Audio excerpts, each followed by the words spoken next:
Hello everyone, as you all know, this is Nihar Tiwari. So guys, we are back with another video related to a series of company law and in this part we are going to cover next topic. So इससे पहले वाले parts अगर आपने नहीं देखे हैं तो please उसको चेकआउट जरूर करेंगे. आज जिस पार्ट को कवर कर रहे हैं उसके लिए तो आपको पहला पार्ट देखना ही पड़ेगा क्योंकि उसके आगे ही हम यहाँ कंटिन्यू करने वाले हैं. तो पहले पार्ट्स को देखने के लिए चैनल की प्लेलिस्ट में जाकर उसे चेकआउट करेंगे.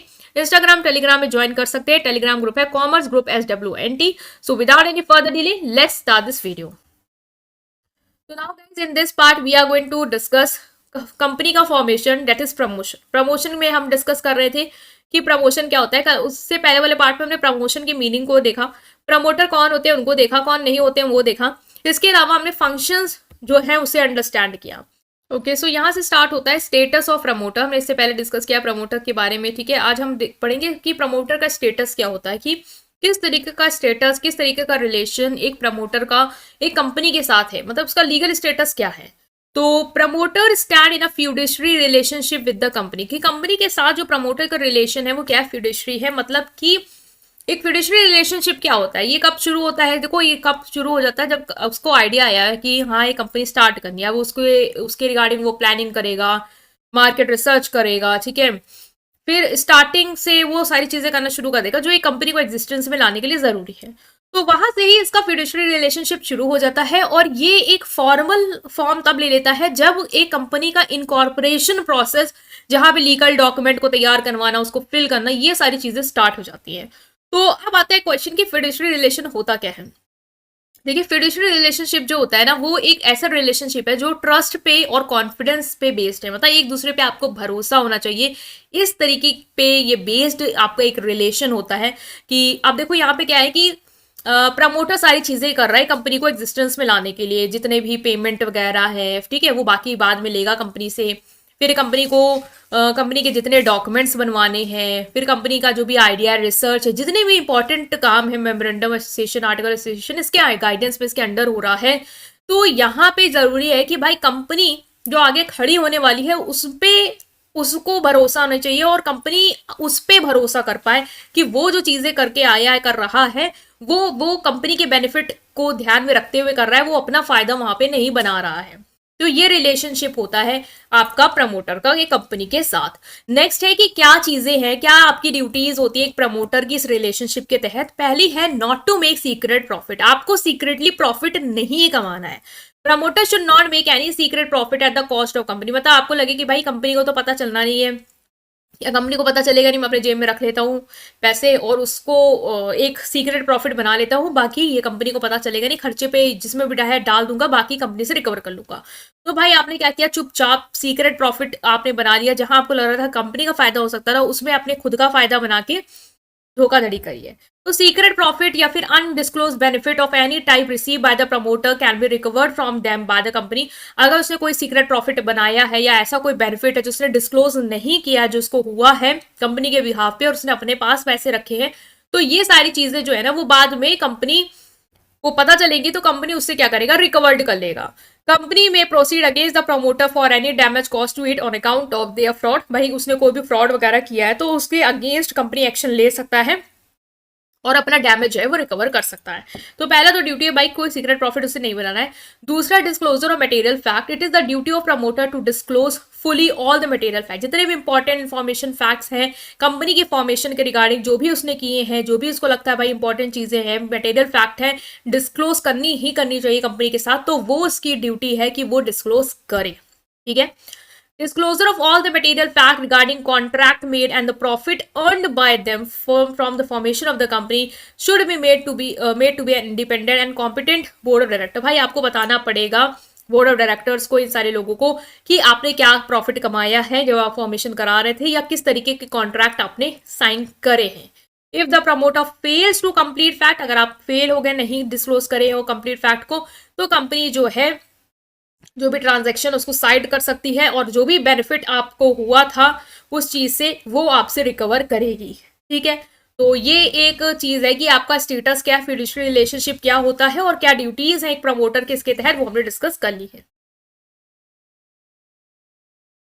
नेक्स्ट आता है लाइबिलिटीज ऑफ अ प्रमोटर, की प्रमोटर की क्या लाइबिलिटीज हैं. ठीक है, तो पहला है non disclosure of secret profit. अगर मान लो कि प्रमोटर फेल हो गया कि उसने कोई भी डीलिंग करी है, उसका फुल डिस्क्लोजर नहीं किया है, या फिर उसने कोई प्रॉफिट अर्न किया है कंपनी को प्रमोट करते नहीं के दौरान, ठीक है, तो क्या किया जाएगा? He may be compelled by the company to hand over such secret profit. तो उस केस में उसको, उसके ऊपर ये लाइबिलिटी, एक जिम्मेदारी डाली जाएगी, भाई तुमने जितना भी सीक्रेट प्रॉफिट कमाया है, अगर तुमने उसको डिस्क्लोज नहीं किया है फुली, तुम फेल हो गए हो, तुमने कोई भी डीलिंग करी है, कंपनी को नहीं बताया है, तो अब कंपनी क्या करेगी? उससे उस सीक्रेट प्रॉफिट को उसको फोर्स करेगी कि आप कंपनी के हाथ में लाके दो। Company can also sue for the rescission of the contract of sale by the promoter where the promoter has not disclosed his interest therein। अगर उसने कोई भी सेल करी है, कॉन्ट्रैक्ट किया है जिसमें उसने कोई चीज सेल करी है, ठीक है, उसमें भी उसने चीजें डिस्क्लोज नहीं की है, अपना इंटरेस्ट डिस्क्लोज नहीं किया, उसने कितना कमाया है, तो उस केस में भी कंपनी क्या कर सकती है? उस प्रमोटर पे केस कर सकती है। नेक्स्ट है non adoption of preliminary contract. Preliminary contract क्या होता है? सबसे पहले तो ये अंडरस्टैंड करिए, प्रिलिमिनरी कॉन्ट्रैक्ट वो कॉन्ट्रैक्ट होते हैं जो कंपनी पहले फॉर्म नहीं हुई है, मतलब कंपनी फॉर्म नहीं हुआ, उसके पहले ही आपने कुछ कॉन्ट्रैक्ट्स करे हैं जो जरूरी है कंपनी को फॉर्मेशन में लाने के लिए, तो आपने पहले ही कुछ कॉन्ट्रैक्ट जो है वो साइन करे हैं, प्रमोटर ने उसे एंटर किया है, कंपनी एग्जिस्टेंस में नहीं आई है, उससे पहले जो कॉन्ट्रैक्ट साइन किए जाते हैं वो होते हैं प्रिलिमिनरी कॉन्ट्रैक्ट।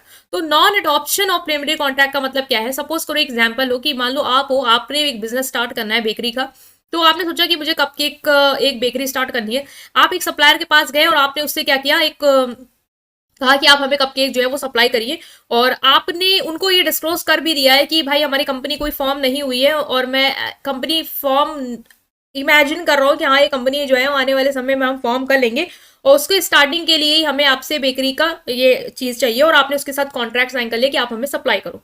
ये जो कॉन्ट्रैक्ट आपने साइन किया है वो प्रिलिमिनरी कॉन्ट्रैक्ट है, क्योंकि कंपनी फॉर्मेशन में नहीं आई है, ठीक है, एक्चुअली कंपनी फॉर्मेशन में नहीं आई है।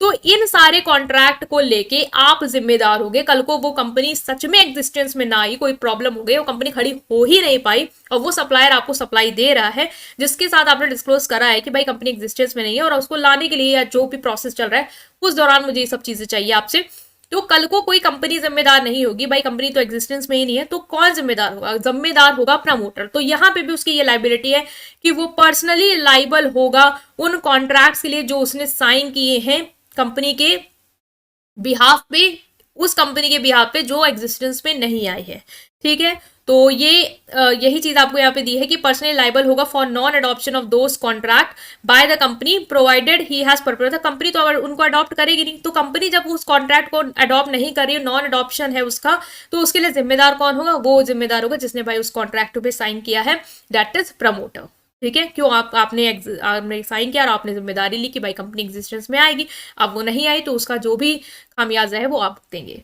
तो ये सारा, ये भी एक लाइबिलिटी है उसकी ऊपर। दूसरा है omission in the prospectus. Prospected issues by the company must have the content as laid down by section 26 of the company act. Company act के सेक्शन 26 में जो भी चीजें दी हुई है, कंटेंट दिया हो, वो सब चीजें आपको कंपनी के प्रोस्पेक्टस में मेंशन करने हैं। अगर आप उन फैक्ट्स को नहीं मेंशन करें, ओमिशन मतलब है आप उसको ऑमिट कर दिया, आपने उसको स्किप कर दिया, तो इसके लिए भी कौन जिम्मेदार होगा? इसके लिए भी प्रमोटर जिम्मेदार होगा। उसको पनिशमेंट मिलेगी, उसको जेल भी जाना पड़ सकता है, कितने सालों के लिए? कम से कम 3 सालों के लिए, या फिर उसको फाइन देना पड़ेगा 50,000 से 3 लाख, या जो भी जेल भी हो सकती है, फाइन भी दिया जा सकता है, दोनों केस अप्लाई हो सकते हैं एज पर सेक्शन 26(9). तो ये याद रखना है, एक ये भी लाइबिलिटी है इसके ऊपर। Miss representation in the prospectus. अगर आपने प्रोस्पेक्टस में कोई चीज गलत रिप्रेजेंट की है, उसके लिए भी प्रमोटर जिम्मेदार है, कि promoter is liable for untrue statement the prospector to a person, क्योंकि यही सारी चीजें काम आप ही करा रहा है, प्रमोटर ही करा रहा है। प्रोस्पेक्टस तैयार करना, मेमोरेंडम एसोसिएशन तैयार करना, ठीक है, पूरी कंपनी के फॉर्मेशन में जो जो चीजें हैं वो सब जिम्मेदारी प्रमोटर लेता है। तो वही जिम्मेदार होगा अगर आप कोई भी अनट्रू स्टेटमेंट आई प्रोस्पेक्टस में, भाई कुछ सच नहीं है और आपने धोखेधड़ी से कंपनी की चीजों को मेंशन किया है, तो उसके लिए भी आप लाइबल होगे, जिम्मेदार होगे। Who has subscribe for any share or debenture on the faith of prospector. भाई होता है ना कि आपने शेयर का या डिबेंचर का प्राइस जो है वो हो सकता है आपने गलत दिखाया हो, या कुछ अलग चीजें रिप्रेजेंट हो जो कि एग्जैक्टली ना हो, तो आपका जिसने भी उस प्रोस्पेक्टस देख के भरोसा करके वो भी चीजें खरीदी है, शेयर सब्सक्राइब किया है, तो भाई उसके साथ तो आपने धोखा किया है। तो उसके लिए धोखा करा किसने? प्रमोटर ने किया है, तो उसको ही उसका खामियाजा वो करना पड़ेगा, कंपनसेशन देना होगा किसी भी तरीके के लॉस के लिए या डैमेज जो भी उस हुआ है सामने वाली पार्टी को आपकी वजह से, उस चीजों के लिए कौन जिम्मेदार रहेगा? प्रमोटर। तो ये भी एक लाइबिलिटी है। Fraud in the promotion of company. If the promoter furnishes any false or incorrect particulars of any information or suppresses any material information, वही है कि अगर जो प्रमोटर है वो कोई भी इंफॉर्मेशन, इंपॉर्टेंट इंफॉर्मेशन है उसको छुपाता है या फिर इनकरेक्ट इन्फॉर्मेशन देता है, फॉल्स इन्फॉर्मेशन देता है, ठीक है, और which he is aware in any document filed with the registrar in relation to the registration of the company, he shall be liable for action under this। मान लो उसने धोखाधड़ी करी है, कोई इन्फॉर्मेशन है जिसको डिस्क्लोज करनी, जिसने छुपा के रखी, दबा के रखी, जो डॉक्यूमेंट में ऑलरेडी है, ठीक है, और उसको अवेयर है कि रजिस्टर्ड कंपनी को रजिस्ट्रेशन के दौरान उसने ये सब चीज़ें फिलअप करी हैं, उसने ये सब चीज़ें नहीं डिस्क्लोज की है, छुपा के रखी हैं, ये गलत इन्फॉर्मेशन दी, तो इसके लिए भी उसको जिम्मेदार अपने एक्शन के लिए ठहराया जाएगा under section 447।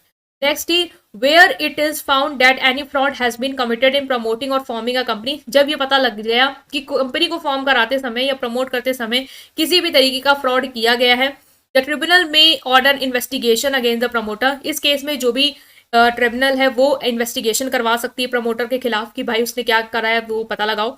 Any other director और officer of the company, promoter के खिलाफ भी करा सकती है, किसी और डायरेक्टर या ऑफिसर जो है कंपनी का उसके खिलाफ भी करा सकती है, जो कोई भी इस फ्रॉडलेंट एक्टिविटीज में इन्वॉल्व है अंडर सेक्शन 282। तो ये भी एक लाइबिलिटी है आपके ऊपर कि अगर आप धोखा देते हो एज अ प्रमोटर या कुछ इन्फॉर्मेशन छुपाते हो या फ्रॉड करते हो तो भी आपको जिम्मेदार ठहराया जाएगा और आपके अगेंस्ट एक्शंस लिए जाएंगे। तो ये लाइबिलिटी भी एक प्रमोटर के ऊपर है। तो हमने यहाँ पे 5 लाइबिलिटीज जो है वो देखी। नेक्स्ट आता है कि प्रमोटर को मिलता क्या है इस सारे काम के बदले, रेम्यूनरेशन क्या है उसका। तो promoter has to incur the initial expense in the process of formation of company beside undergoing a good deal of. देखो भाई, प्रमोटर जो है, जो प्रमोटर होता है ना, उसको कंपनी के फॉर्मेशन के दौरान जो भी इनिशियल एक्सपेंस है वो करने होते हैं, वो खुद ही करता है, अपनी जेब से लगाता है पैसा ताकि वो कंपनी को क्या कर पाए, फॉर्म करा पाए। The promoter has therefore a legitimate right to claim for both the expenses incurred by him as well as remuneration for the work done by him। तो अब जो कंपनी फॉर्म हो जाएगी ना, तो उसके पास एक पूरा का पूरा लीगल राइट है कि भाई वो उसने जितने भी खर्चे किए हैं उनकी सबकी पर्ची वर्ची ला के दे और कहे कि हाँ भाई मेरा जो भी ये एक्सपेंस बना है मुझे ये पे करो, इसके अलावा मैंने जो काम किया उसके लिए भी मुझे आप कुछ सैलरी वेजेस जो है वो दो, मेरी मेहनत कर। तो the claim for expense should be supported by vouchers. भैया वाउचर्स आपको देना होगा, ऐसा नहीं कि खड़े हो गए बता दिए 1 लाख खर्च किए, क्या कैसे पता चलेगा, इनवॉइस दो, बताओ कहाँ है कैसा है, पूरा प्रोसेस एक लीगल टर्म में लाके दो। Should be placed before the director of the company, किसको दिखाओगे, कंपनी के डायरेक्टर्स को दिखाओगे जिसको अपॉइंट किया है, और फिर वो क्या करेंगे, पूरे लीगल प्रोसेस के थ्रू आपको पेमेंट करेंगे। However, there is no contractual obligation on the part of company to pay him for these expense unless the company has expressly agreed to pay after its formation for the service rendered by them। मतलब कोई भी भाई ऐसा नहीं कि contractual obligation होगा company के ऊपर कि भाई उसको पे करना ही करना है उसके एक्सपेंस के लिए, अनलेस तब तक नहीं होगा जब तक, अब मान लो अगर उसने कंपनी ने एक्सप्रेस किया अपने फॉर्मेशन के दौरान कि भाई वो पेमेंट करेगा, वो एग्रीड हुआ है कि हाँ फॉर्मेशन के बाद जो भी आपने सर्विस दी है हाँ आपको पे करेंगे, उस केस में तो भाई वो ठीक है ऑब्लिगेशन है वो पे करेगा, अदरवाइज ऐसा कोई कंपल्सन नहीं है। The same is true about his remuneration, यही चीज पे उसके खर्चों के बारे में भी है और रेम्यूनरेशन के बारे में भी है, जो उसने मेहनत की है उसके बारे में। ओके, सो नाउ हम डिस्कस करेंगे प्रमोटर को किस तरीके से हम रेम्यूनरेट कर सकते हैं। पहला है कि promoter may sell his own asset to the company at profit for cash और शेयर इन दी कंपनी। मतलब कि प्रमोटर को किस तरीके से रेम्यूनरेशन दे सकते हैं। पहले तो कंपनी प्रमोटर को हम अलाउ कर सकते हैं कि जैसे कि उसका कोई प्रॉपर्टी है, कोई एसेट है जो कंपनी को बेचना चाहता है, ठीक है, कोई मशीन है या कुछ भी है जो कंपनी को उसको लगता है कि हाँ काम आएगी, वो कंपनी उसे खरीद लेगी, ठीक है, वो सेल कर देगा, तो फिर उसके बदले कंपनी उसको कुछ कैश या शेयर दे देगा, ठीक है।